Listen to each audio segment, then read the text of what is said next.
Are you wondering if it's possible to improve your metabolism? You know that your metabolism plays a role in weight loss, but you're not sure if you can actually increase it. Well, today I'm going to be talking all about the metabolism, what slows it down, and how to speed it up. Hi, friends, and welcome to the Healthy Beyond 40 show. I'm Michelle, mom of four, and military wife. I have my doctorate in physical therapy, and I'm an online personal trainer, health coach, and yoga teacher. Do you wish that you had more energy and could get into shape? Do you feel like you're struggling to lose weight? Maybe you've tried a diet before, but it just wasn't sustainable, and now you don't know how to get started. We're going to look at health holistically here, and most importantly, keep things simple and quick. If you're ready to develop healthier habits, exercise consistently, and lose weight sustainably without long workouts or following strict diets, then you're in the right place. In this podcast, I bring together my expertise with real life strategies. No magic pill here. So lace up those shoes and get moving. I'm excited to talk about metabolism today because it's so important for our health and also for our ability to lose weight. So if you don't know what metabolism is, the definition is the chemical processes that occur within our body to maintain life. So think of this as all those different hormones that interact. So it's going to affect if our body burns more calories or less calories. So all of these become really important when you're trying to lose weight and when you're trying to be healthy. So when does our metabolism start to slow down? Most people think after the age of 30, but research is actually showing at the age of 60. But what happens here is usually somewhere in our late 20s, 30s, we start moving less. We exercise less. We're either eating the same or more. We're stress eating. We turn to sugar. We turn to emotional eating. And all of it appears that our metabolism is slowing down. But that actually doesn't happen till later. And it's not a drastic drop either. So I'm telling you this because there's a lot that we still have control over. So if you're someone who thinks, I'm getting older, my metabolism is slowing down, I just can't do anything, that's not true. So I'm going to talk about these different pieces of metabolism. And I'm just going to give a quick overview today. In my nutrition course, I actually have a full webinar about metabolism that goes through all these different pieces and different things that you can continue to do to increase your metabolism. So in my Healthy for Life membership, you get access to this webinar nutrition course. Also, my private clients do. In my Healthy for Life membership, you also get access to my workout programs like Fit Fusion and my 35 days of yoga. And all of these are designed to not stress your metabolism because yes, exercise can actually stress your metabolism and slow it down. So all my programs are designed to work with your metabolism and ways to increase it. So in this membership, you also get weekly group coaching. So if you're confused, you need accountability, it really helps anytime you're making changes to have that weekly interaction so you can keep moving forward, so you can ask questions and get support. And for my podcast listeners, you guys can use the code podcast and save 50% off your first month. And this is already a very budget-friendly membership where you get so much in it. You get the fitness, you get the nutrition, you get the coaching. So take advantage of the coupon code and get started today. So let's continue to dig into this topic. So I mentioned a little bit, but what causes your metabolism to slow down? It's really a combination of moving less, exercising less, eating the same or more, eating more processed foods, stress eating, having more stress, not sleeping enough. All these different factors together are going to slow your metabolism and your body is going to burn less calories. So it might be a little bit different for everybody, but usually it's more than just one thing. So we want to look at what these different factors are. What has changed? So if you think of yourself when you were younger, you think of the little kids, think of like 5-year-olds. They just run around nonstop. They have so much energy. They have so much movement in their daily life. And as we get older, we start moving less and less. And especially as we get to adults and our life is busy, we have kids, we have careers, we're exercising less, we're grabbing those quick foods. And those processed foods can really slow our metabolism down because our body doesn't process them as well. We're not meant to eat a bunch of processed foods.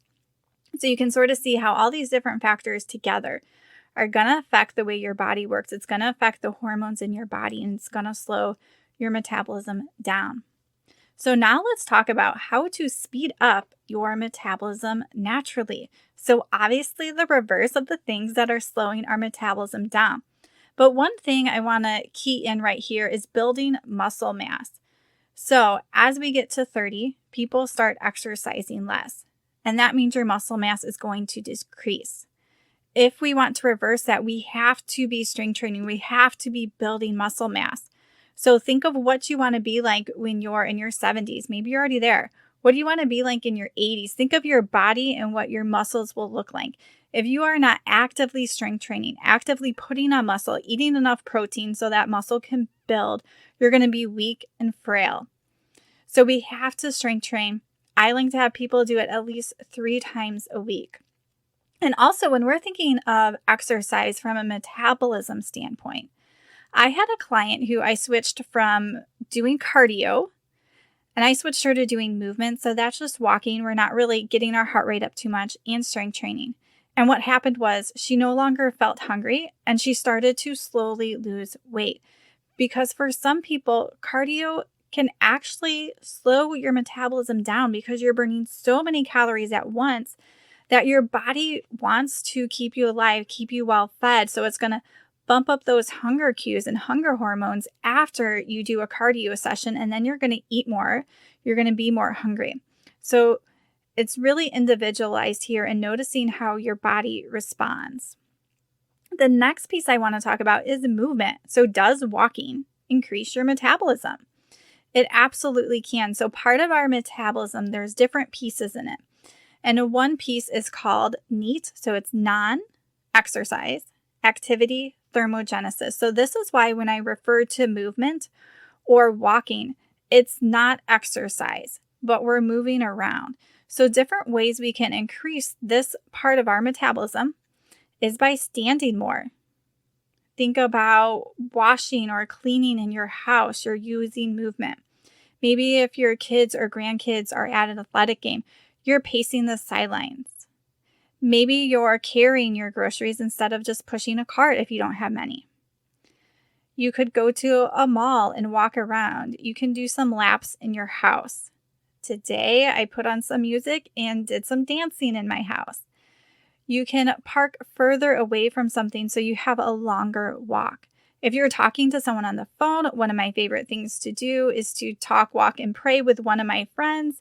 And we're getting that movement in while we're talking and connecting. And sometimes your brain can actually think and process better if you're moving versus sitting. So I encourage you to go for a walk, talk with someone. It's good for your mind, for your body. And the last piece of metabolism I want to talk about today is the thermic effect of food. And why we're talking about this is that it's important what you're eating. So we all know the calories in versus calories out. And that holds some truth, but it doesn't hold the whole truth because some foods actually take more calories inside of our body to break down.